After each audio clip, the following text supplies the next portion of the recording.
Fala pessoal do Três Pontas Estúdio Live, tudo bem com vocês? Aqui é Luiz Jordan, a pedido aí do Dioninho Solo, meu grande amigo. Venho aqui, digamos assim, clarear um pouco melhor o cenário especificamente do Campeonato Brasileiro para você que está nos acompanhando pelo Facebook, pelas mídias digitais do Três Pontas Estúdio Live. O Campeonato Brasileiro de Futebol Masculino de 2022 começou com os três grandes favoritos sendo colocados bem à risca: Palmeiras, Flamengo e Atlético. Não é bem o que está acontecendo no momento, mas pelo menos o Palmeiras está, digamos assim, triunfando. Eu vou falar de alguns jogos em específico e vou dar mais ou menos um retrato do atual cenário para vocês. Então vamos lá. O G4 hoje do Campeonato Brasileiro está com Palmeiras, líder, 42 pontos, Corinthians em segundo, Fluminense em terceiro e o Atlético Paranaense em quarto. Muito bem. Existe aí uma vantagem de 4 pontos do Palmeiras frente ao Corinthians. Primeiro de tudo, o Palmeiras continua sendo o mesmo time pragmático dos últimos anos. É um time ainda mais competitivo, sempre foi competitivo. O Palmeiras segue sendo um time muito completo no contra-ataque, na recuperação de bola, no perde-pressiona, defensivamente, ofensivamente, mas ainda assim é um time pragmático. Mesmo assim, é o líder e é um líder incontestável. O Palmeiras venceu o Ceará ontem, 2-1, uma vitória para mim incontestável. O Palmeiras foi melhor em campo. O Ceará não é um time fraco, ainda mais jogando fora de casa, no Nordeste, é um jogo complicado.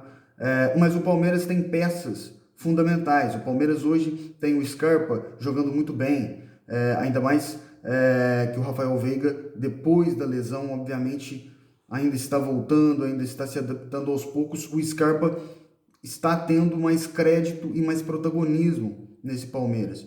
O Palmeiras teve também o Lopes, né, o José Manuel Lopes, que é uma promessa do futebol argentino, muito bom jogador, 1,88, 21 anos, começou no Lanús, é um jogador recente, só tem 21 anos, começou a sua vida profissional há alguns anos atrás, tem bons números, não é nem um fenômeno, mas é um jogador que pode muito bem ocupar a camisa 9 do Palmeiras, que é, de fato, uma camisa, ou, na verdade, um setor, uma função dentro do campo, que o Palmeiras estava tendo dificuldade, improvisava muitas vezes o Rony, e o Lopes, ele ajuda na marcação, é bom no jogo aéreo, luta por cada bola e é um finalizador nato.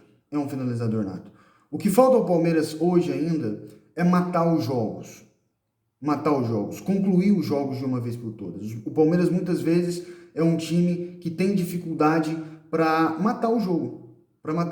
Foi assim contra o Inter, na vitória de 2-1 em São Paulo. Foi assim também contra o Ceará. O Ceará, obviamente, menos complicado do que o Inter, mas mesmo assim um adversário chato. O Palmeiras tem esse defeito de ter dificuldade para matar o jogo, mas ainda assim é o melhor ataque do campeonato, a melhor defesa, um time extremamente competitivo, atual bicampeão da América. Por um milagre não passou contra o São Paulo na Copa do Brasil, né? O São Paulo apresentou um futebol abaixo do Palmeiras no jogo de volta. No jogo de ida foi até bem na Copa do Brasil, mas o que eu tô querendo dizer é o seguinte: o Palmeiras é um time muito forte, é um time competitivo e hoje é o grande favorito ao título. São 4 pontos de vantagem, muita coisa pode acontecer, mas são 4 pontos de vantagem para um time muito forte, que tem um psicológico muito bem consolidado pelo seu treinador. O Palmeiras é o típico time que sabe muito bem o que fazer dentro do campo. É muito bem treinado. Todos percebem isso. Então, esse é o retrato do Palmeiras. Muito forte, continua pragmático. No início da temporada foi mais encantador, hoje segue mais pragmático, mas continua sendo imponente, como nos últimos anos. O segundo, Corinthians, vou falar rapidamente. Tudo bem, o Vitor Pereira realmente está fazendo um bom trabalho, mas o Corinthians é um time que tem e continua tendo, na verdade, dificuldades ofensivas. É impressionante como o Corinthians tem dificuldade. Tudo bem, venceu o Botafogo nessa rodada, mas tem uma dificuldade descomunal de criação. O Corinthians jogou com um time meio misto na verdade, no jogo contra o Botafogo. Jogou até bem. O Corinthians com o Rony ali no meio campo, conduzindo muito bem o jogo. O Corinthians criou chances, venceu. Foi um bom jogo do Corinthians, mas se você pegar, por exemplo, o jogo que o Corinthians fez contra o Flamengo, algumas rodadas atrás, com o time misto do Flamengo, o Corinthians não jogou para vencer como venceu por 1-0 o gol contra do Rodinei. O Corinthians teve dificuldade mesmo contra o time misto do Flamengo. Então, calma, o Corinthians é postulante à quarta força do futebol brasileiro. Está abaixo, tecnicamente, do Atlético Mineiro, do Flamengo e do Palmeiras. Mas é muito competitivo, pode chegar, nunca é bom duvidar, é um time, não precisa nem comentar. Fluminense e Atlético Paranaense, bem rápido. Primeiro, o Fluminense é um time que tem o DNA do Fernando Diniz, né? Ele consegue, em todos os seus trabalhos, colocar ali o seu DNA mesmo no time, né? É um time que gosta da bola, é um time que tem uma transição ofensiva muito legal, é um time solto, o Ganso voltando a jogar um bom futebol com o Diniz, é um time muito competitivo. Mas é claro, o Fluminense tem questões financeiras, pode vender jogadores. Por enquanto, o Fluminense está fazendo um ótimo campeonato, como recentemente andou fazendo bons campeonatos, mesmo com um time sem grife. Mas é um time, para mim hoje, mais competitivo ainda com o Fernando Diniz no comando técnico. O Atlético Paranaense é esse time chato, enjoado, encardido de você jogar contra, é o quarto colocado, time do Filipão, tá na Libertadores, nas quartas de final, tá na Copa do Brasil vivíssimo, e é um time que não tem assim, a menor vergonha de recuar, de jogar com linhas baixas. É um time que se adapta muito ao jogo, sabe? Ora joga recuado, ora pressiona. Ele vai alternando de acordo com o jogo, de acordo com o adversário. Então é um time muito competitivo, esse G4 está muito bem consolidado. Tudo bem, o Flamengo está muito próximo, o Internacional está muito próximo, o Atlético também caiu nos últimos jogos. O Flamengo, tecnicamente, talvez hoje voltou a jogar o melhor futebol do Brasil, e quando eu digo melhor, o mais vistoso, o mais estético, o mais plástico. O Flamengo venceu o Atlético Goianiense com o primeiro tempo impecável, time praticamente reserva, só o goleiro de titular, que é o goleiro Santos. Primeiro tempo, o Flamengo jogou muita bola, o segundo tempo o Flamengo administrou, afinal de contas tem competições importantes ao longo dessa semana que se inicia. O Internacional, um time também competitivo, ainda com sequelas das últimas temporadas, é um time muito físico, é um time com algumas características de times do Mano Menezes, como uma defesa sólida, mas o Internacional não é um time que hoje aparenta brigar por título brasileiro. É um time que vai chegar muito forte para brigar por Libertadores, sem nenhuma dúvida, porque é a característica do time do Mano. O Mano vai chegando aos poucos, comendo pelas beiradas e consegue ter um time chato. O Internacional é um time chato, ainda mais jogando em casa, venceu o Atlético Mineiro 3-0, o Atlético teve mais a bola, o Atlético finalizou mais, mas o Inter foi mais competente. E essa é a característica de todos os times do Mano. Normalmente os times do Mano são mais competentes que os outros. E falando em Atlético, que ocupa o 7º lugar, tem chance ainda de ser campeão brasileiro, está a 10 pontos do Palmeiras. Não é fácil. O Cuca voltou com uma derrota de 3-0, não achei que o Atlético jogou mal, mas é aquela história, o Cuca sabe muito bem que ele precisa fazer um trabalho diferente do que foi do ano passado.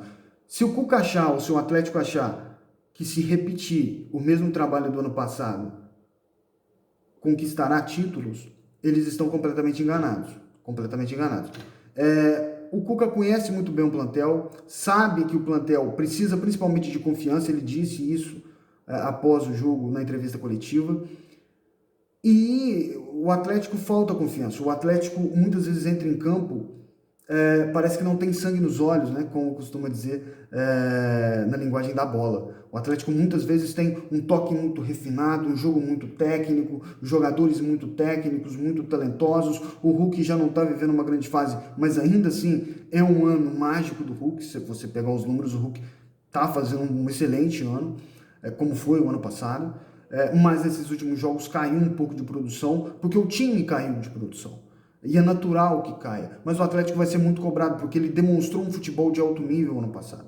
O Atlético, em termos de pontos corridos, foi um dos maiores campeões dos pontos corridos quando o assunto é números. Então o Atlético é um time que vai ser cobrado. O Cuca, na minha visão, é o melhor técnico para assumir esse Atlético, porque ele conhece muito bem o plantel e ele é um técnico que não é acomodado e ele sabe que precisa de mudanças para fazer esse Atlético pujante novamente. Nós temos o Bragantino em oitavo, ótimo trabalho mais uma vez do Barbieri. O Santos, nono colocado, o Santos que tem uma boa defesa, uma das melhores do campeonato. São Paulo, 10º lugar. São Paulo é um time de meio de tabela, o São Paulo eu acredito que vai focar na Copa do Brasil, tem chances de ser campeão na Copa do Brasil, tá na Sul-Americana também, tem chances. O São Paulo é um time, obviamente, competitivo, claro, todo time do Ceni é competitivo, mas o São Paulo é o time que mais empata no campeonato. O São Paulo é o time que mais empata. E o São Paulo, ele tem uma coisa que os outros times do Rogério não tinham, principalmente o Fortaleza. O São Paulo também é pragmático. O São Paulo não é um time tão objetivo quanto e tão veloz como era o Fortaleza.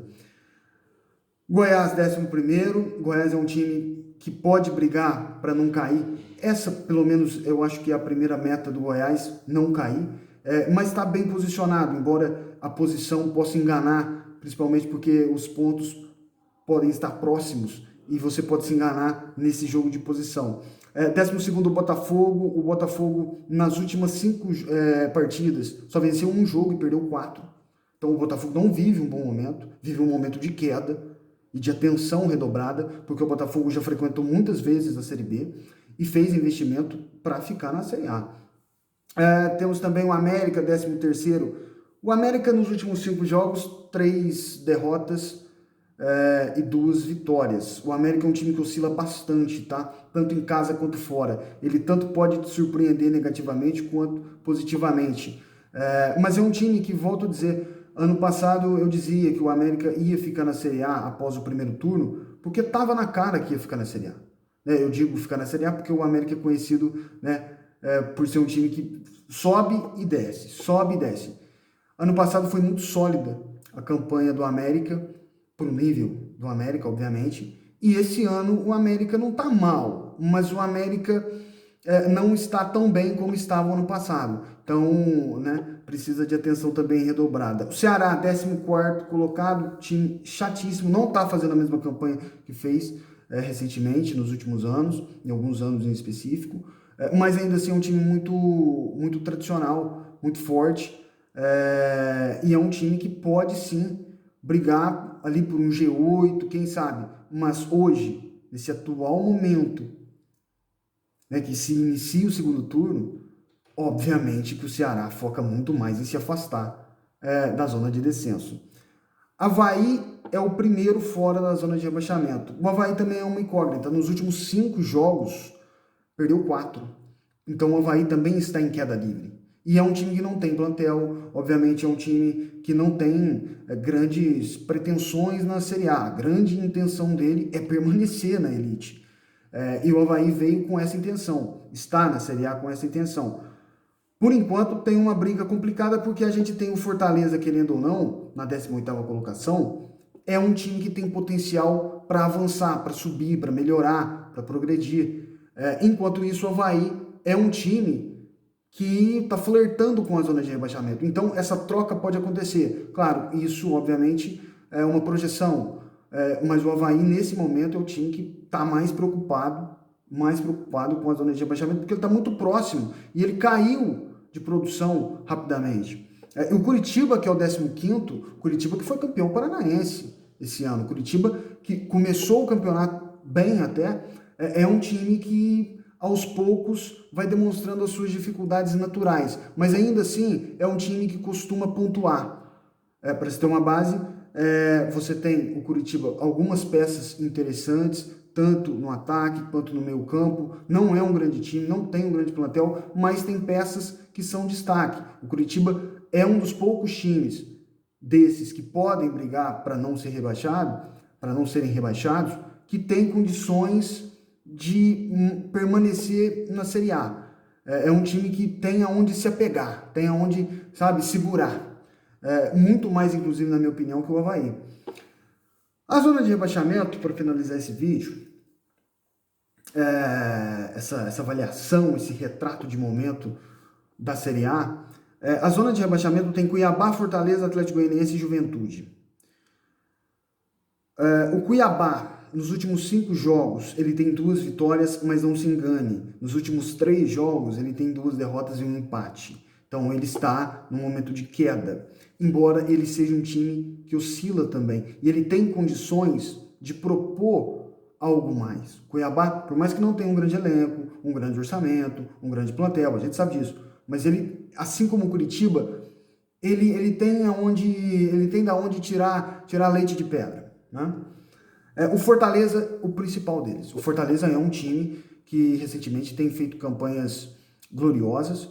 O Fortaleza é um time muito competitivo, atual campeão cearense, atual campeão da Copa do Nordeste, foi às oitavas de final da Libertadores da América, né? Foi eliminado pelo Estudiantes de La Plata, da Argentina. Então, assim, é um time que, tirando o Campeonato Brasileiro, está fazendo uma temporada muito boa, muito boa. Muito boa. O Campeonato Brasileiro, não. O Campeonato Brasileiro, o Fortaleza ainda não engrenou. E a tendência é não engrenar.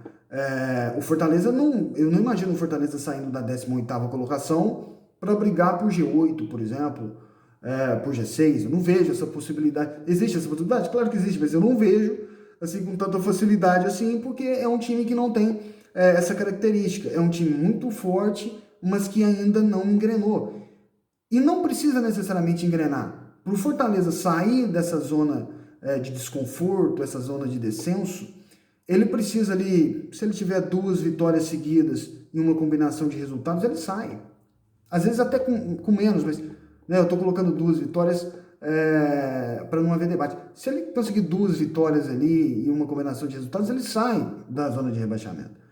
A questão é que o Fortaleza pode estar entrando nesse início de segundo turno naquela situação de dificuldade, onde o psicológico atrapalha demais. É um time que nos últimos anos acostumou a não lutar contra o Z4, pelo contrário, né, até sonhar alto, tanto que disputou a Libertadores, e é um time que pode começar nesse momento a flertar com a dificuldade de sair da zona de rebaixamento.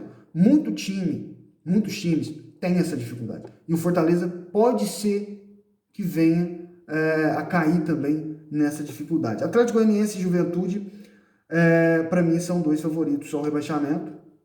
Talvez desde o início do campeonato, o Juventude menos, mas o Atlético Goianiense era um dos. O Atlético Goianiense tem 5 derrotas nos últimos 5 jogos. O Atlético Goianiense tem números muito negativos no Campeonato Brasileiro. E o Juventude é a mesma coisa. São 2 times que você não vê perspectiva.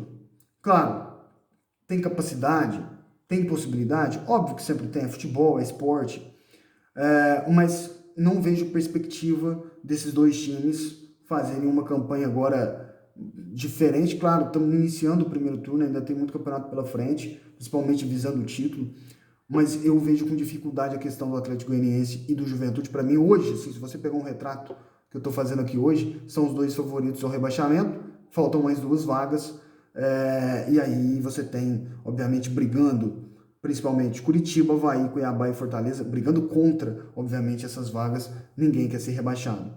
E o título, só para finalizar, Palmeiras 4 pontos de vantagem, trabalho do Abel muito solidificado, Palmeiras, volto a dizer, melhor ataque, melhor defesa, inquestionável, é o grande favorito, O Atlético, nesse momento, 10 pontos atrás, parece não ter forças para disputar esse título, mas não vamos nos enganar, ainda tem campeonato, e o Flamengo é a mesma coisa. O Flamengo ainda tem chance sim de ser campeão brasileiro, mas o Palmeiras está muito bem consolidado nesse primeiro lugar. Hoje o time que mais, digamos assim, preocupa o Palmeiras é o Corinthians. Por mais que o Corinthians tenha mais dificuldades que os outros times que eu citei aqui, por mais que o Corinthians tenha essa dificuldade crônica de atacar, de ser ofensivo, de ter bons números, ofensivamente dizendo, o Corinthians hoje, na minha visão, provavelmente é a 4ª força do futebol brasileiro, principalmente em termos de resultado. Em termos de futebol, talvez seja o Fluminense, ou até mesmo o Atlético Paranaense. que é um time bem, né, se ajusta, se adapta muito bem ao adversário. Mas é esse o retrato. Então, um abraço a todos aí do 3 Pontos Estúdio Live. Volto na próxima oportunidade aqui com vocês. Um abraço!